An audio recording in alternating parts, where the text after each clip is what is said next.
Here we go. We are now live. Welcome everybody. Welcome to the small outdoors town hall.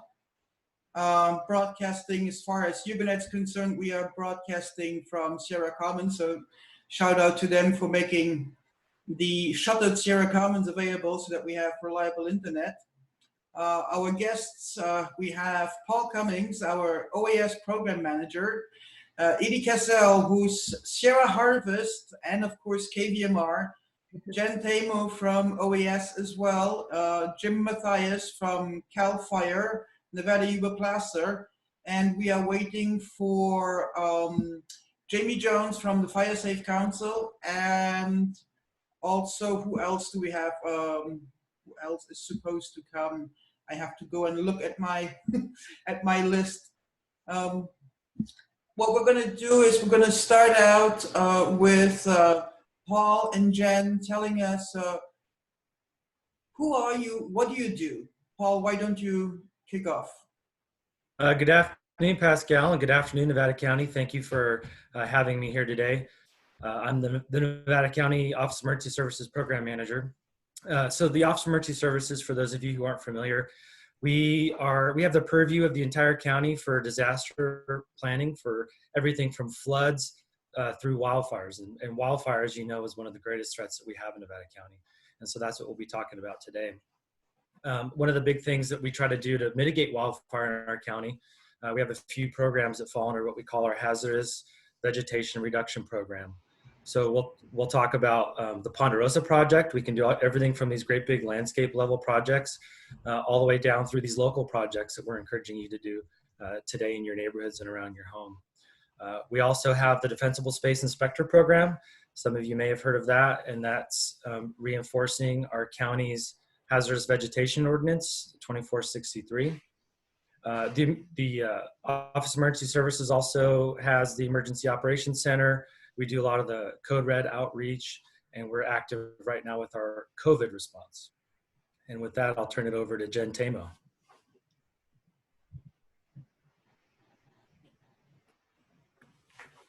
All right. Good morning. Thank you so much, Pascal, for hosting this virtual town hall and giving us the opportunity to all be connected in the era of COVID-19. I am an analyst in the Office of Emergency Services, and I work with Paul on a daily basis. And a lot of the work that we do is with the community. We work with our partners and our stakeholders at the local, state, and federal level, but we're also working at the grassroots level with neighborhoods and community organizations. We partner very strongly with the FireWise communities through the Fire Safe Council, and we work with the FireWise Coalition as well. Our main goal is really to bring resources to the community, so we're aggressively applying for grants, both state and federal grants, to bring in resources to do hazardous vegetation removal along our roadways, but also bring resources for folks who need it to do their defensible space around their homes. So we're looking at grants to bring in funds for those with access and functional needs, maybe those who can't afford to do the work around their homes themselves, or maybe have some physical limitations and they can't do it themselves. So that's really our goal. And a lot of the work that I do in the community is just outreach, getting this message as far and wide as possible. And I'll turn it over back to Pascal. Thank you. Thanks, Jen. And Edie, Sierra Harvest, who are you? What do you do? And what about the gardens? Yeah, Sierra Harvest is a local food and farming organization. I think a lot of folks around have heard of them. Doing programs in the schools, working directly with farmers, and then the program that I run is the Sierra Gardens program, and that is our backyard garden installation program, where we work with families who want to grow their own food, and we will come to your house and install a garden, teach you how to grow food, teach you how to eat food with cooking classes, etc. And we also have a whole bunch we've been also compiling resources and things for folks around food and farming and access to food. Our Food Love Farm has plant sales coming up that I'll be able to talk about how folks can get starts for their garden. I know that's been a big concern here locally recently. So yeah, I'm happy to talk all about gardening and what there is to do now and what we might be able to do to help. And the Food Love Farm, Edie, where is the farm?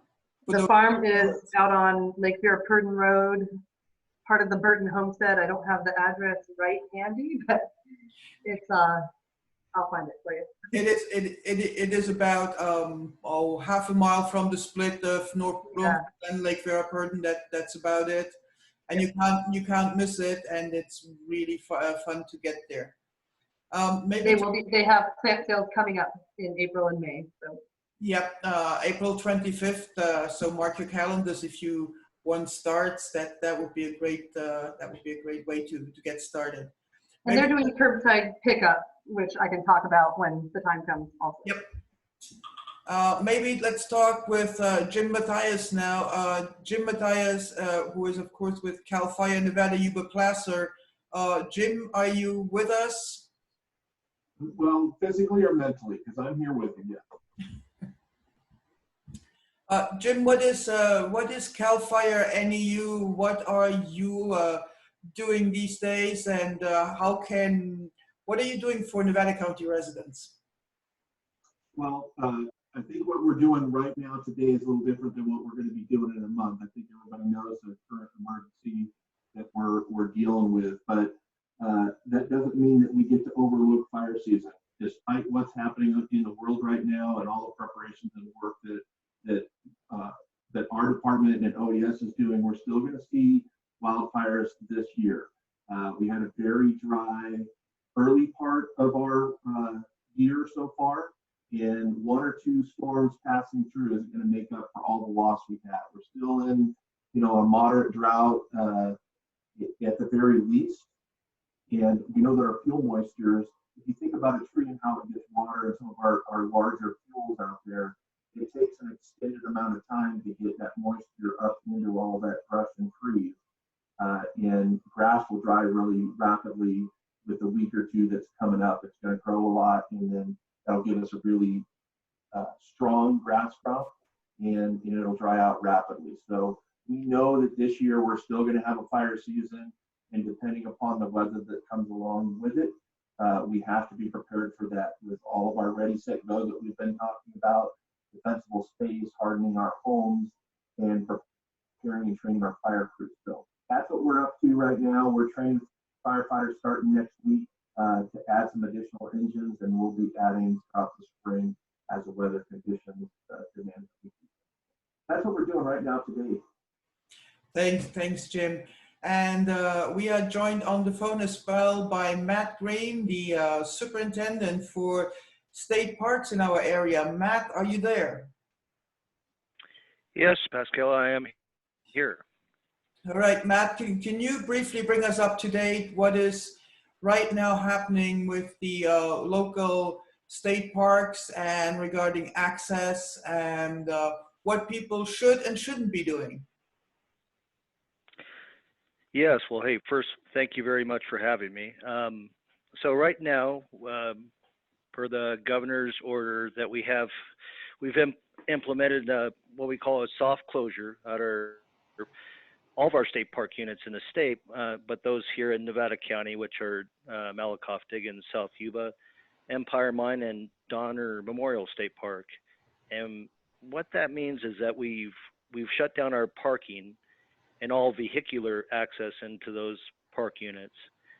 And what we're trying to do is to maintain what the governor has put in this order to prevent non-essential travel, number one, and number two, maintain social distancing in those units. And the challenge is to try to make it so people that are next to those park units, that they can walk into them and still have pedestrian access. They can right now still access the trails as long as they have that 6-foot distancing, and there's not groups of people coming on events or things like that. And then on that final part of it is just to keep them safe from fire and all the other things, and keep the resources protected while we're going through this really challenging time. Thanks, Matt. It's really important to know that we can still safely use the trails, and as long as the social distancing, of course, is part of what we do, because staying home should mean staying as close to home as possible if you have to get out, if you don't have a backyard or some area where you can safely recreate. Exactly, Pascal. More we don't want to be is what we're seeing in many of our coastal units and in Southern California, where some counties, we've been aligned with those counties, and we've had to do it on our own also, where we've gone to what we call a hard closure. And that's when we make it unlawful to actually go onto the property. And, you know, the last thing that we've spoken about this before, the last thing that our staff wants to do is to, you know, we want to communicate with people in a good way, because we know these are really challenging times. We know people especially our people that are here in Nevada County, need an outlet. We want them to come inside the parks, and the last thing we want to do is to issue citations or do anything that's going to bring more stress onto the community. We want to be that resource, and of course, when we're having people enter the parks too, it's we're hoping that we're going to have people at the units, both our seasonal staff and our law enforcement staff. But we'll have our seasonal staff out there talking to folks and trying to divert them through our main entrances, and then talking to them about social spacing, because one of the things that we've been asked to do as a state agency is to kind of survey of how this beta test is working. This is, you know, it's not in our DNA to do something like this, to close off public lands or to have these mitigations in, but we're hoping that you know, people can walk in, if they're in the area, walk into the main entrance. Please don't, you know, skirt down the sides of hills or things like that.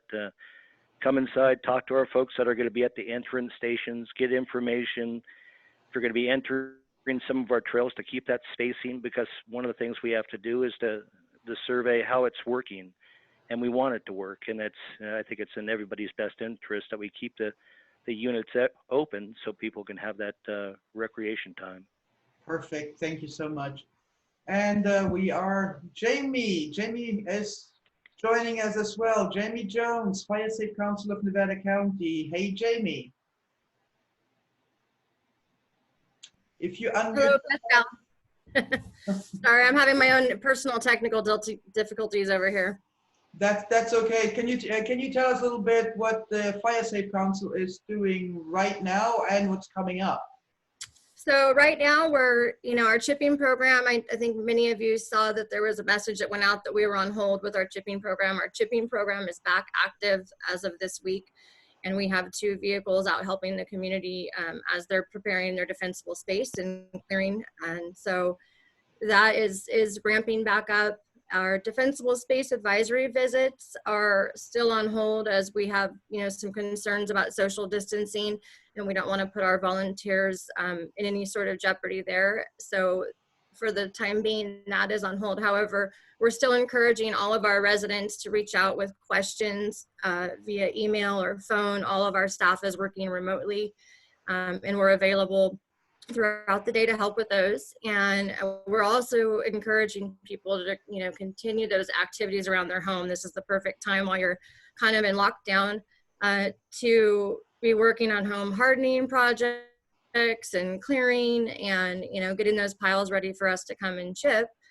I know that some of our events have been canceled due to the COVID-19. However, we are still proceeding forward with our green waste program. You know, we had a very successful program last year, and I think that we would all, you know, in partnership with County OES, would like to see that program be very robust this year. And so right now, the dates that we have outlined are for 3 weekends, Sunday, Monday, Tuesday. I shouldn't say weekend. They're actually going to be 3 days, 3 weekends.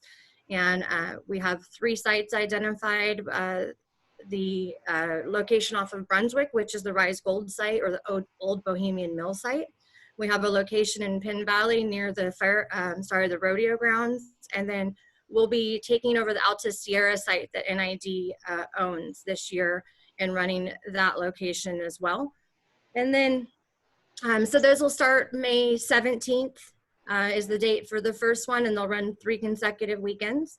And then we're looking at some partnerships and some potential funding opportunities to even build a more robust program and extend, hopefully, what we'd like to see is a 6-week program. As people are out doing these projects, they have a place to take this green waste that we know is sometimes financially constrained to try to take to other locations. And so we're really looking at, revamping and building a robust program this year to continue to help our community with green waste concerns. Perfect.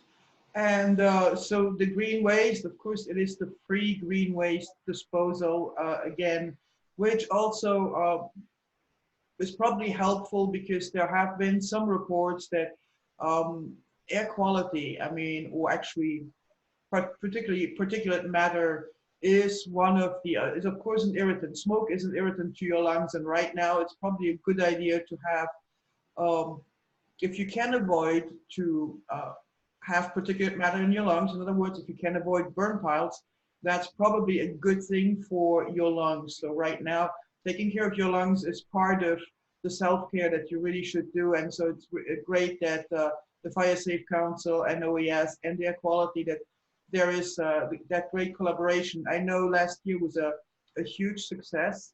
And how much more you want to get done? I think if we look at our goals and our deliverables here, I think we'd all like to see that we collect at least double what we did last year. We were kind of astounded with the 500 tons from last year. I mean, if we could double that this year, potentially more, I think it would really we'd start seeing an impact within the community, especially with concerns around burning.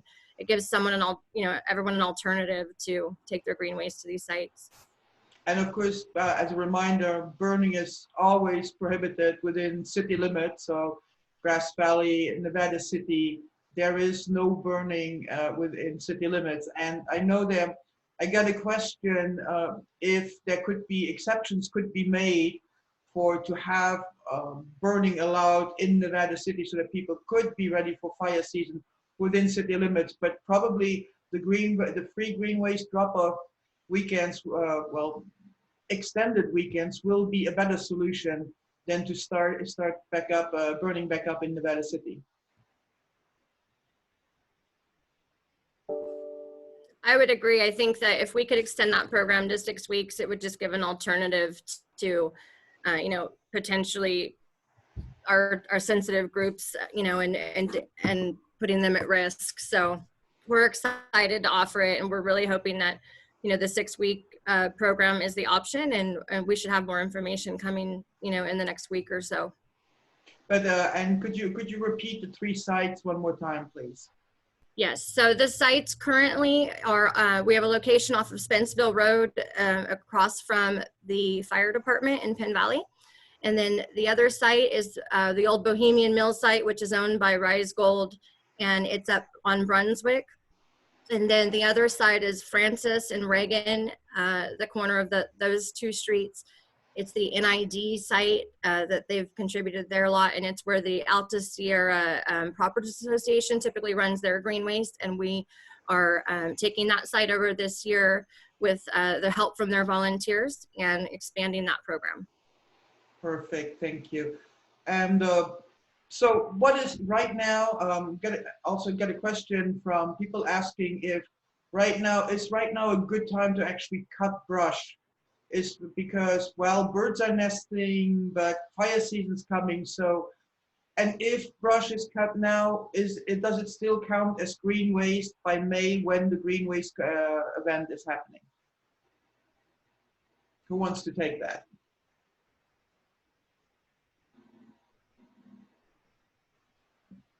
So as far as green waste is concerned, we're not selective about when it was cut, if you're disposing of it. Obviously, we always want to be concerned about, bird nesting season, things of that nature. But when it comes to defensible space, I think that that's a year-round activity that, we all clear on our properties. And so I would encourage people to continue to work on their defensible space and use their best judgment on, their local wildlife. Okay, great. And also, as a reminder, last year we put up a series of Ready for Fire season, where there are a lot of the tips of what to do, how to do it right.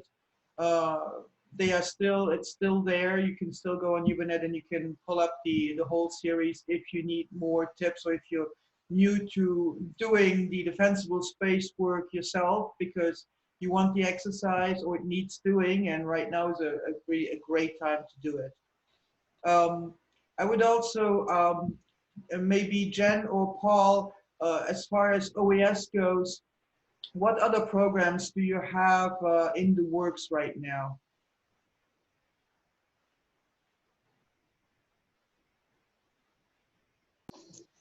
Hi, Pascal. I can take that if you'd like. Please. Yes, please. Yeah, absolutely. So last year we had shared with the community, we mailed out a Ready Nevada County handbook, and this hit mailboxes, I think, early May last year. We're working on a revamp for 2020, and we will be sending that out very shortly as well. This is a really great tool. We'll link to it in the chat box right now, but this is a really great tool to use right now. It tells you about a property checklist, so you can literally, as you're sheltering at home to flatten this curve, you can get started on your defensible space right now. We talk about the 0 to 5 foot immediate zone right away from your house, the 5 to 30 foot zone, and then the 30 to 100 foot zone. We also have information about how you can harden your house to protect it from embers and from wildfire. We have information about signing up for Code Red or signing up for Nixle if you're in Eastern Nevada County. So this is just a wealth of information. We partner with the town of Truckee, Nevada City, Grass Valley on this book, with our fire district partners on this book. So we really want to have a one-stop shop for the best information, local information for folks. So this is a really great resource. And we're also partnering with some of our local nonprofits as well, like Free, 211, Connecting Point, Gold Country Community Services, to bring even more information to folks this spring as we do the 2020 version. Keeping busy. We have a question in the Q&A section that's probably for Jamie. What is the current wait time for if people request chipping service? So currently, when we first started back up, we estimated it was about a month. With our 2 vehicles running 5 days a week right now, I expect that that'll be about 2 weeks here within the next few weeks. Our 3rd vehicle is on its way being delivered. I just got confirmation on that yesterday. So we potentially can have all 3 vehicles out and in the community by the end of next weck. So we're hoping that we don't have much more than a 2-week wait time here coming up in the next few weeks. Great. I mean, 2 weeks, that's fast service. Another question is, what is the status of the county's hazardous waste reduction program with regards to COVID-19? And as a combo question, will there be more vegetation management done along county roadsides, especially Lake Vera-Purdon, so where there's of course going to be probably a lot of use in the coming weeks and months? I can take that if you want. Oh yeah. So fire mitigation is absolutely an essential service, and our Public Works Department is out doing that work now. In fact, I just posted a picture of our Public Works crew partnering with California Conservation crew out on roads just today. So that work is absolutely continuing. And I'm stealing our Public Works Director, Tricia Tillotson's thunder here, but we recently were awarded a grant to complete roadside vegetation management on 200 miles of county maintained roads, and that is through 2022. So we'll do about 100 miles in 2021, and then we'll finish the remaining 100 miles by April of 2022. And if you're interested, if you have a specific road that you're interested in finding out when that'll be treated, you can reach out to the Public Works Department. I don't have the list of those roads right now, but with funding, that helps us achieve about 40% of county maintained roads. So that's really wonderful. That's pretty amazing, and let's hope that Lake Vera-Purdon is on it, because of course that plus Pleasant Valley Road, which is we are all leading to both state parks and BLM lands. It's normal that people want to have exercise and do it safely, but let's pull it back in and see. I would like to talk more about the gardens, because planting season this year, there's a lot of people that have either their own starts or are ready to get starts. And I know Sierra Harvest, you have put out this great resource list for people, and of course there is help. You also are doing a lot with schools to actually have kids actually taste vegetables and have them, and I've seen kids at the farm and they actually like their vegetables. But hey, if I want to start a garden because, well, I have time or I'm just a little concerned, how do I go about it, AD? Well, now is definitely the time, and you would contact me at Sierra Harvest, ed@sierraharvest.org. And we're still operating. We are still installing gardens and meeting with folks in our, sort of new and improved socially distant way. If you're interested in installing a garden or getting help with an existing garden or sort of revamping an old garden, we'll come out. We'll do a site visit. Luckily, the great outdoors enables us to be physically distant as needed. We'll check out your site, we'll determine what you need, and then we'll come up with a plan from there. And we can do everything from build a fence and install a small, generally our standard is a 16 by 16 foot garden. We'll supply you with all the seeds and starts you need seasonally for 2 years.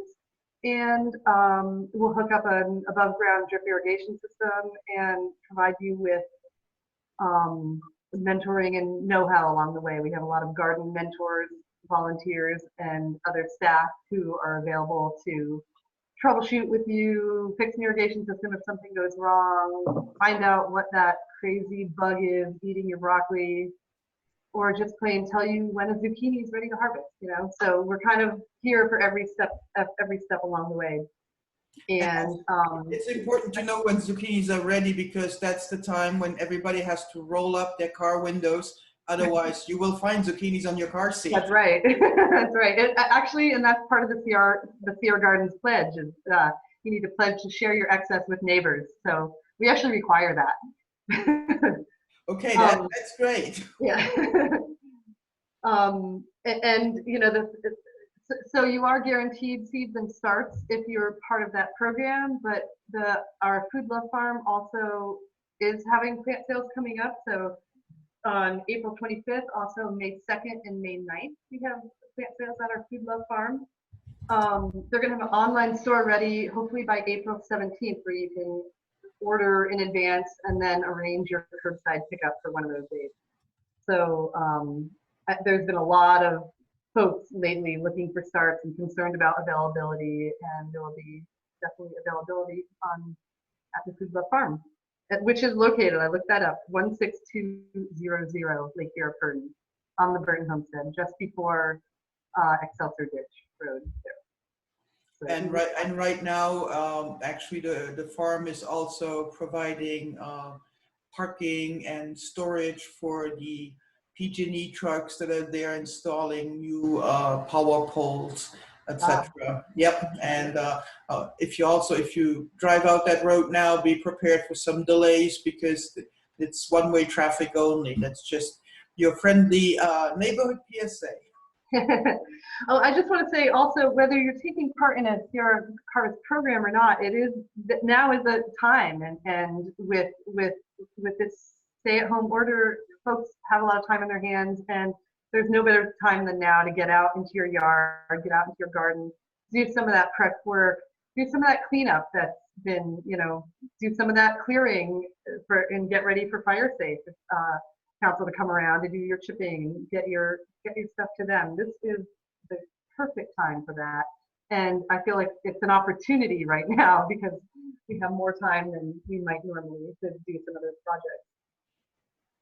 Absolutely. And for the Fire Safe Council or for Sierra Harvest to find you, one of the things that you really need is to have an address sign that's actually visible and reflective address signs, not just for the Fire Safe Council or Sierra Harvest, but also if you ever need emergency services, if you ever need an ambulance, or if there is ever an evacuation during fire season in Nevada County, firefighters, first responders need to be able to find you, because I like to say, when you have a heart attack, you really don't want the firefighters or the medics to be looking for your address. You want it to be found. And if you don't have a reflective address sign, Fire Safe Council can help there, right, Jamie? We can. So we are still actively making signs, and we have curbside pickup available for people who want to come pick up their signs. So if you're looking for a sign, you can go to our website, www.areyouffiresafe.com, and there is a store on there where you can purchase your sign and tell us exactly what you need it to say, and we'll get it ready. We'll give you a call, and you can come by and pick it up at the front door. At the front door, social distancing, always. One of the things, maybe if, Jim, are you still with us? Yes. Jim, could you just talk a little bit about the importance of having the address signs, and also maybe driveways being accessible for fire engines, because your engines are quite big. Yeah. Yeah, they are. Not only our agents, but our cooperators as well. So everybody that's out there responding, you always think about security from intruders and things like that. And a lot of people will put up gates, and then they also put up decorative gates with lighting, and they look really nice.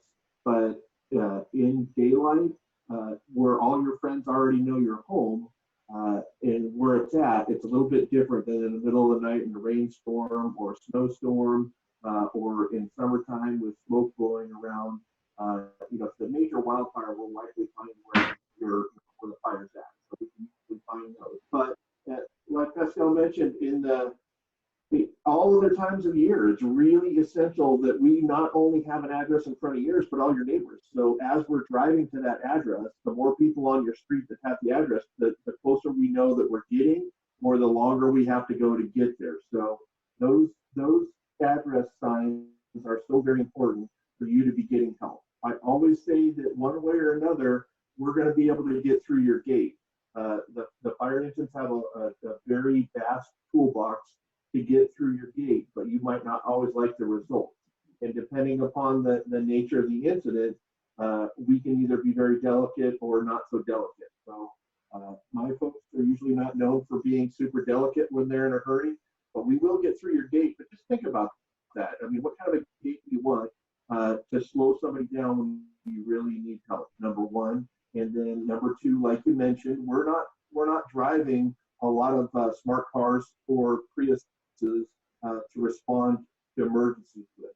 The ambulances are big, the fire engines are big. So you have to think about, could a cement truck make it down your driveway unimpeded? And if a cement truck could, likely our fire engine could too. So those are some really good points. I'm glad you brought them up. Make sure that everybody on your street has the reflective address signs. And then when you're thinking about putting up a gate, just make sure it's big enough and easy enough to open. Because you might be the person that's down in your driveway. Maybe you're doing some clearance and fell off and your leg is broken. You aren't going to be able to get out to that gate and open it up. And we don't want any lasting effects of us coming to help you. When we come to help you, we want to come to help you and not be a burden to you. So those couple of things are real key. I'm glad you mentioned. Okay, thank you, Jim. And we're being told that you are coming across very muffled, so you may have some audio problems. One other question that is for a lot of people, which is Banner Mountain. So Banner Mountain, of course, the area is has planned for an evacuation drill this spring, but there are a lot, again, with the roadside vegetation management. There are so many trees in the area. So Nevada County, Paul, maybe what is being done on Banner Mountain. Yeah, thanks, Pascal. And you mentioned the exercise or the drill coming up, the Wildland Urban Interface Drill, and Chief Matthias may be able to give more details about that, but that should be in the Banner Mountain area. So from what I understand, parts of that Banner Mountain Road are county maintained roads. So as far as the roadside clearance for that, and as a reminder, the roadside clearance expectation is going to be 10 feet over and 15 feet up to have that sort of safe tunnel for evacuation if there was a fire. That's going to fall to our county public works. And we know that this area is a key evacuation route, and it is it's on their priority list for clearing. And I think it might be even in their category 1 for clearing. And as far as the private parcels that were there, if there's any parcels that are touching, they're roadside privately owned, we encourage neighbors to work together to clear those. And if you are the individual property owner, we would encourage you to also get that 10 feet over and 15 feet up of roadside vegetation clearance. And in the similar vein, are you changing your plans if an evacuation should become necessary now with COVID? Because we can't have the normal evacuation, everybody go to the fairground, everybody in the same building. So we're pretty sure you have plans for that. Yeah, one of the biggest changes would be, like you mentioned, a sheltering situation. I think it's more important to get away from the fire right now than, that's going to be a more immediate threat if there's an actual evacuation. Follow the instructions of law enforcement, get in your vehicle and leave. But if you end up in a situation where you're having to shelter, we call that a congregate shelter, where everybody's all together in like a fairgrounds, versus non-congregate where you might be in a hotel room. So if the COVID virus is still very active, we have had some discussions around what a congregate shelter would look like. So we've talked to the Red Cross, and normally each person is allowed a certain amount of space. Well, we're going to increase that. So there's going to be more space between beds and more space between what each person would have. There'll be some increased protocols because most of our shelters would have nurses there from the county. So there would likely be some temperature checks and things like that. So we've started those discussions. We've not fully, completed that planning, but we're certainly considering that as we progress into both events, the virus and into potential wildfire season. And then also, what can we as residents do differently getting ready for the season? If there is an evacuation coming, should we plan on, well, first of all, could we leave the area? Let's say if we have we have our 5 and we have somebody who is out of the area. So how is this gonna interface between the stay as close to home as possible, find your 5 and get out of the area? What's the guidance there if that has been finalized? Yeah, and for the audience, if you haven't heard the term "Find Your 5," that's a term that we use in OES. It's a program to try to find 5 different people that you can connect with, to check in with for information, and that you might these could be potential places where you might go during any hazard, really, but for a wildfire. So we talk about finding your 5. That could be somebody down the street, that could be somebody in the next town over, that could be somebody in the next state over. In fact, we recommend you don't have all 5 of them be right there in your neighborhood. This is so that as you're trying to get information from Code Red and from YubaNet and from the news, we want to have many safety nets to get you clued into an evacuation or a threat in your area. So that's one of the good reasons to have this group of 5. And then also, like Pascal mentioned, it could be a place for you to go if you need to get away for a few days to evacuate to. So to answer your question of how might that work while we're in this shelter in place situation, again, I would think getting out of the wildfire threat is going to be more important than observing that shelter in place. But look to our office and some of the other maybe state level emergency management entities to be pushing down information with clarity. So I have to assume that during those times, we're going to be pretty directive. You can travel out of county or even out of state if you have to find a place to shelter while still observing, social distancing as carefully as you can. And I hope that answers your question.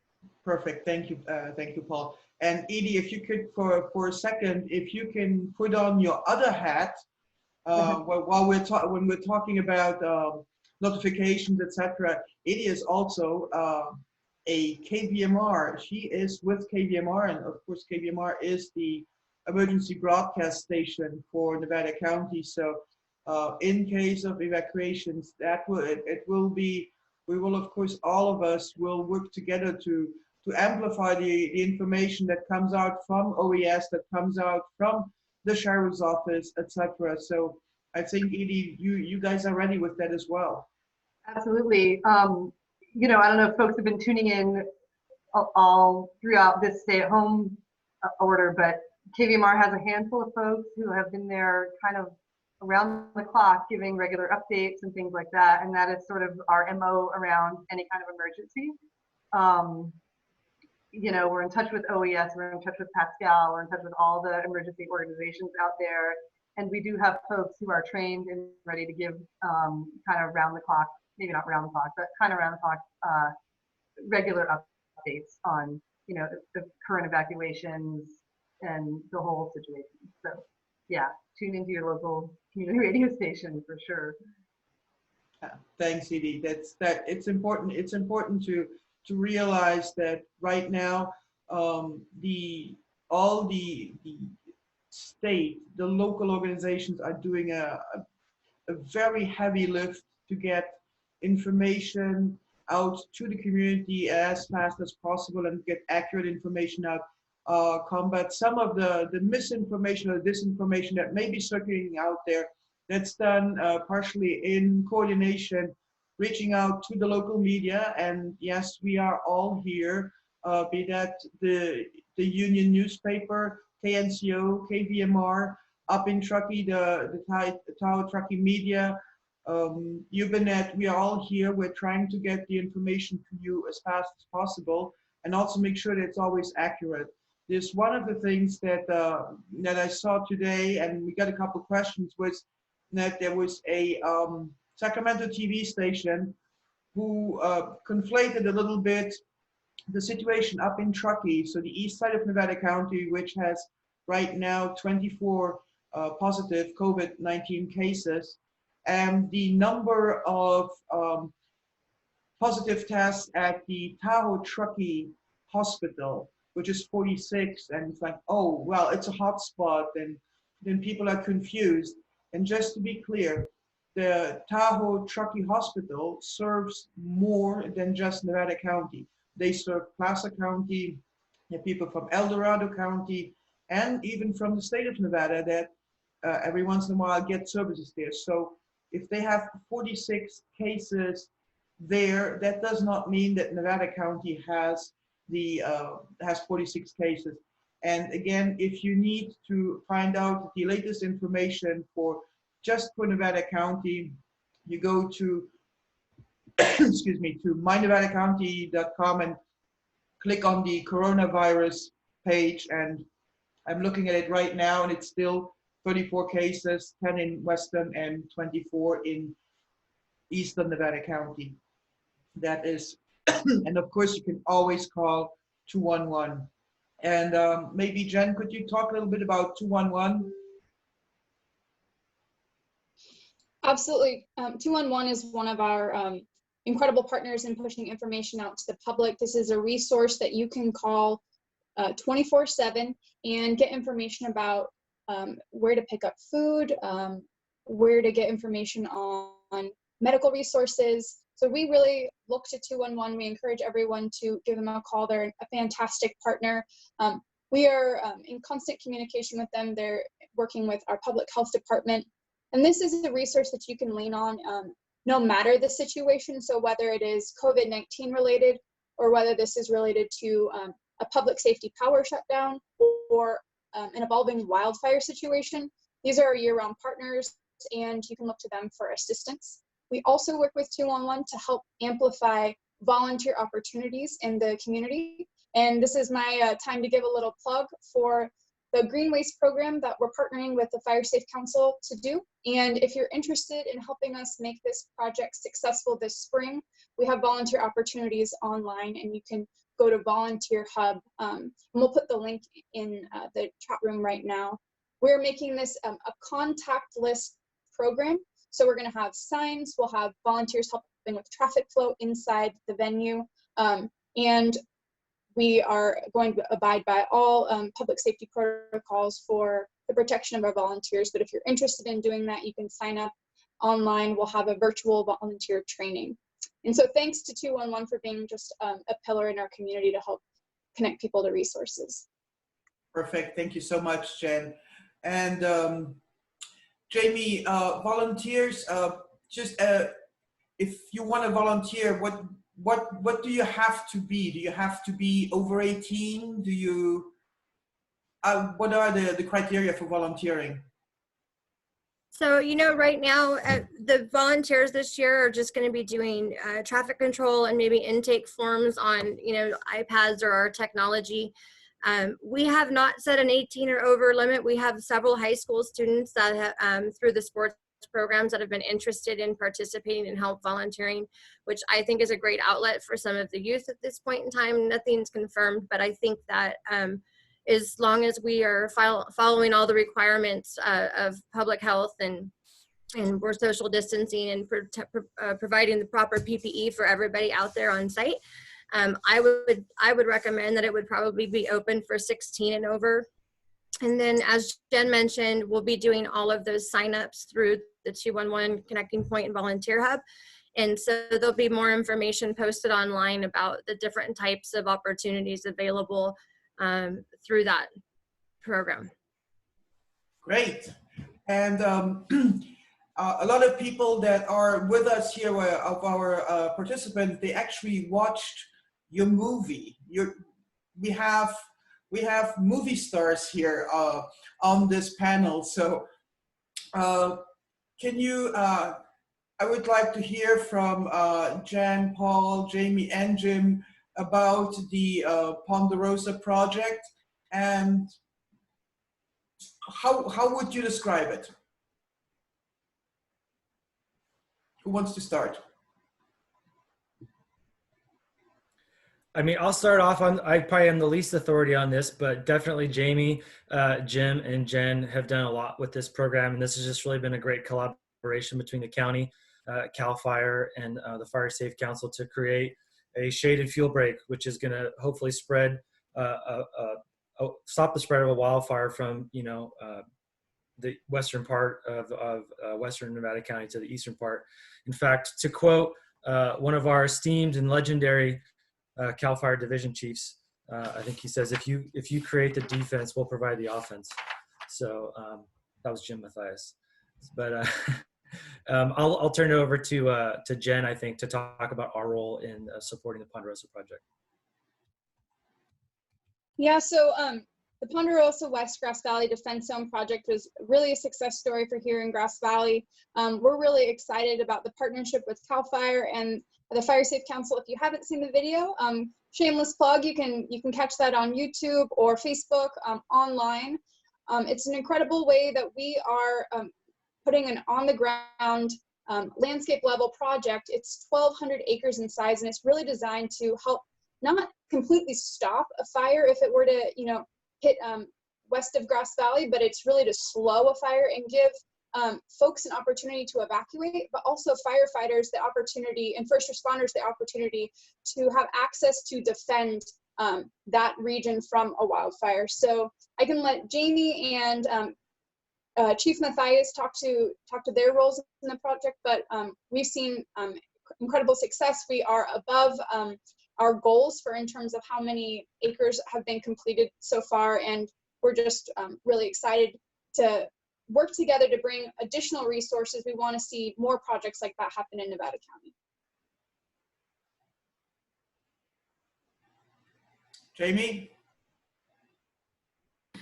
So, you know, Jen and Paul are both correct, and I'm sure Chief Mathias will echo those sentiments, but this really is a model of best practice collaboration efforts that we've implemented here. And you know, it was kind of an interesting, you know, journey. We had a really tight timeline, and as Jen mentioned, we ended up completing more acreage than we initially thought on the timeline.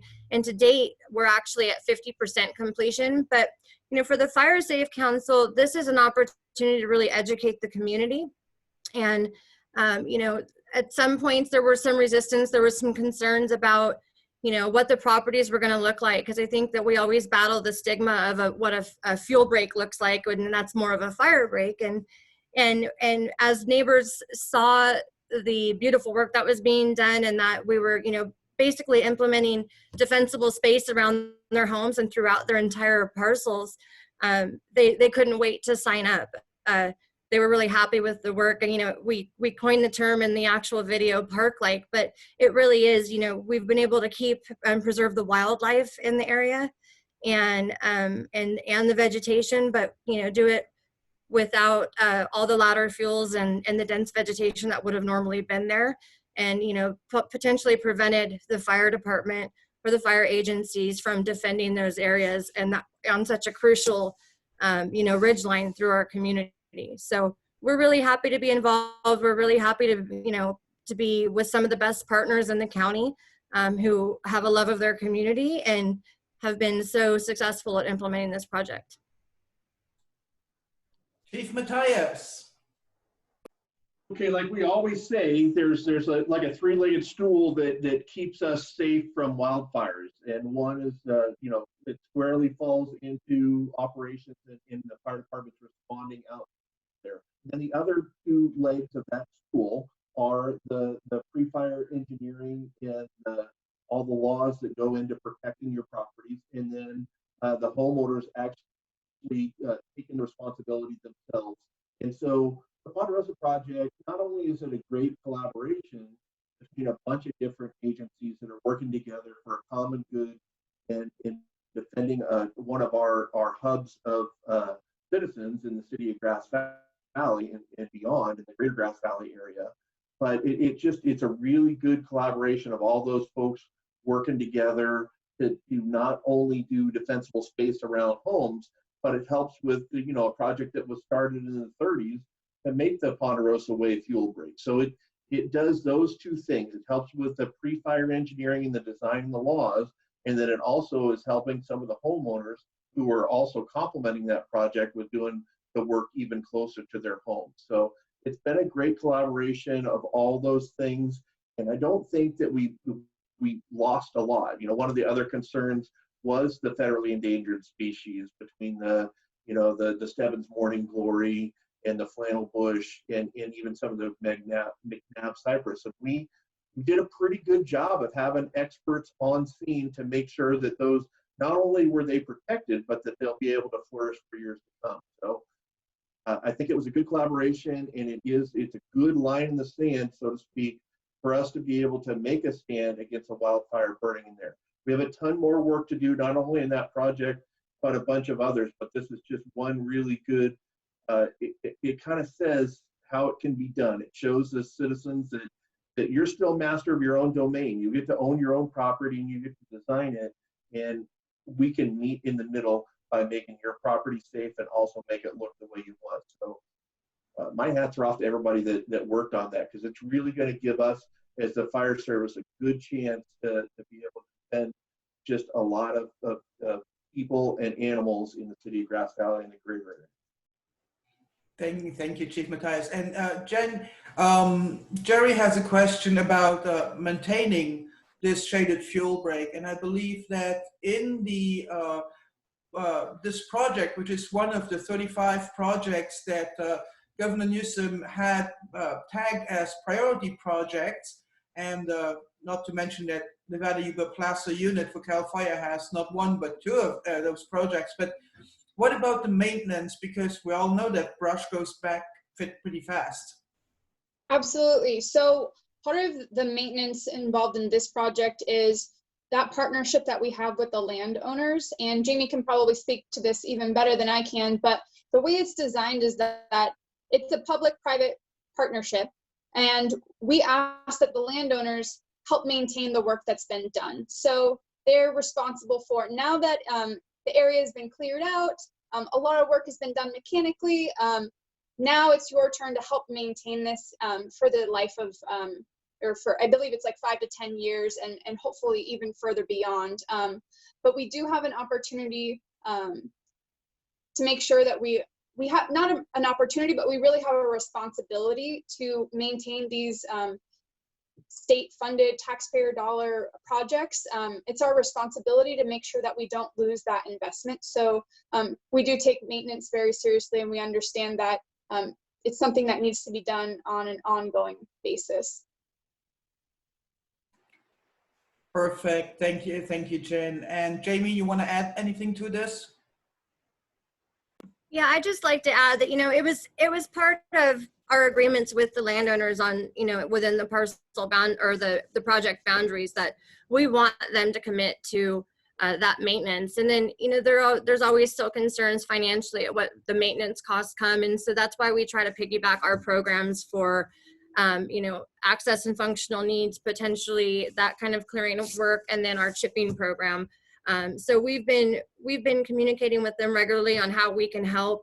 We're also trying to use this as a, kind of a platform to really, as we build into our next projects, we'd like to see some sort of maintenance components built in, utilizing these other free services that we offer through the Fire Safe Council.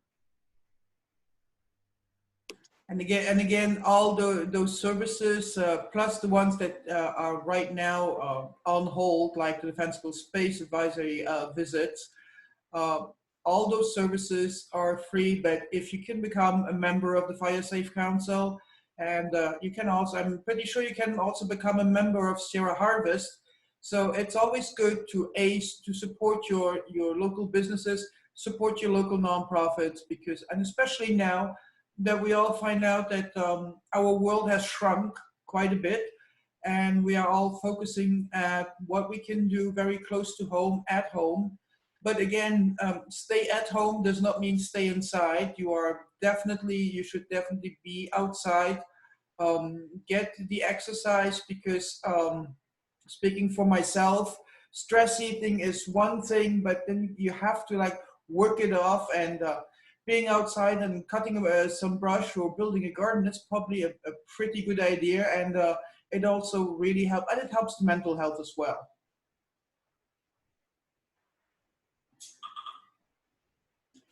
And I'm in here, Pascal. Yep. I just wanted to say, bringing it back to the backyard, what a great activity for kids to be out in your backyard, out in your garden, growing food, picking food, eating food that you grow yourself. There's no better time than now to do that. And for folks who have kids at home right now and out of school and are looking for something to do, and a great learning experience as well, install a garden.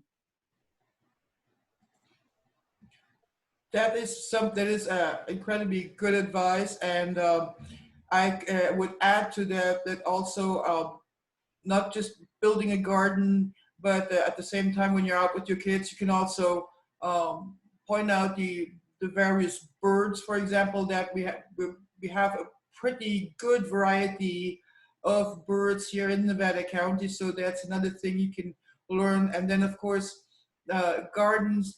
There's also you can also plant just for the critters if you want to. You can plant for the bees, for example, which is always, they need the colony collapse is a thing. So if you can plant some plants that the bee friendly, where they can get some nectar, that's probably also a good idea. And I'm sure you guys have starts for those as well. Yeah, absolutely. All right, well, we have 3 minutes left here, so let's final roundup, final thoughts. Each of the panelists, can you please tell us what should we be doing now? Edie, starting with you. Okay, now is a good time to be cleaning out your garden beds, planting early cool season spring crops such as broccoli, cabbage, kale, chard, lettuce. These things will hold up to some frost, and they'll really thrive right now in your garden. Peas also, and other root crops like carrots, beets, radishes. Now is a good time. If there's a little rain left to come, that's a nice time it so that the rain waters these things in. It's really good time to get that going. It's also a really good time to get rid of noxious weeds like Dorita grass. It's a good time to be digging blackberries if you have blackberries encroaching. The soil is soft, stuff is popping up easy if you have the right tools. So that's what I've been working on, sort of that kind of cleanup, getting my garden going, getting it set up for the rest of the year. Hey, thank you, Edie. Jen? Yeah, so I just want to give a PSA for both Tahoe Truckee Sierra Disposal and the McCourtney Road Transfer Station. In the era of COVID, the messaging that we really want to push out is those are still open for essential services, but we really want folks to be utilizing alternatives to going to the transfer station. In Eastern County, it's going to be closed to the public, and we'll be sending out a PSA from the county in just the next day or so. Please, if you can, we encourage you to buy or rent a roll-off dumpster instead. You can do that for trash that you need to pick up. You can also do it for green waste. We're encouraging folks to get with their neighbors. You can rent one of those big dumpsters and have a work party separately, social distancing, but also take care of some of that defensible space. So really we want folks, we need to reduce the number of folks who are going to the transfer station here in Western Nevada County. We only have a few staff members who can run that. And so we need to keep them healthy. We need to keep them safe. This is really a call to the community to think in community terms. Paul? So I think that this mailer Jen talked about, there's a link to it, to a digital version, I think in the show notes here somewhere. So please check that out, read it end to end. It'll get you ready for wildfire season. The three big things I thought I would mention are: use this time while you're at home to pack your go bag, something that you can live out of for 3 days if you have to evacuate. Take this time to sign up for Code Red. You can do that through 211, or you can go to our website and make a managed account. And then lastly, I'd encourage you to look at where you live and Google Earth and Google Maps and try to find 3 ways to get safely out of your neighborhood. That's all I've got, Pascal. Thank you for having us today. Thank you. And Chief Matthias? Okay, hopefully my sound's better. I did some technology upgrades while we were waiting. You can always look We have, Jim, we have really a lot of trouble hearing you. Okay, so there's not much I can do. I've done everything I can do. Readyforwildfire.org is our website. Folks, we will have fire season this year. It will come. So now is the time to do the defensible space. Keep clear around your house 5 feet. Keep those gardens 30 feet or more away from your homes. Sorry about that, Edie. But yeah, please clear around your homes. Be ready for wildfire. When you're clearing, clear and do it the right way. If you're doing burn piles, have clearance, make sure that you're prepared to deal with that. When you're mowing, don't mow on windy days, mow in the morning, not in dry grass. And just be very careful with the tree burning and make sure it's all out. And then look at our website if you can, and it'll give you all the details for Ready, Set, Go. Thank you. Thank you. Matt, are you still with us, or did you have to run to the next meeting? Oh, Pascal, I'm still here. Just a quick note.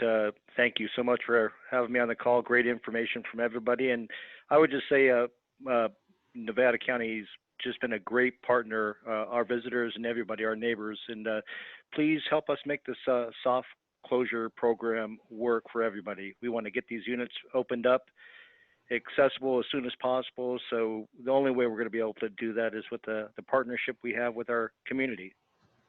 And thanks again for having me. Thank you, Matt. And Jamie. Yeah, and so just to kind of reiterate what Jen and Chief Matthias were saying, working on the defensible space, one way to reduce the amount of people up congregating at the landfill is to use our chipping services. So if you are doing that clearing, you can use the chipping service, and you can fill out a form for the chipping service online as well at www.rufiresafe.com. And then if you're not able to, stack those piles and chip, then potentially, we can be using or setting those piles aside to be dropped at the green waste sites coming up in May. All right. Great. So I would like to thank all of you for taking time, because I know that all of you are really busy. Thanks everybody who joined us. Thanks for your questions. And if you have more questions, feel free to email townhall@yubanet.com and we'll get the questions to the specialists, the experts who will answer your questions. And there are a ton of resources and links in the chat, and we will take all of those and put them in as well in the story so that you can have all those resources. And if you have any problem, any questions, 211 is the resource. Feel free to call them. They're amazing. They're there.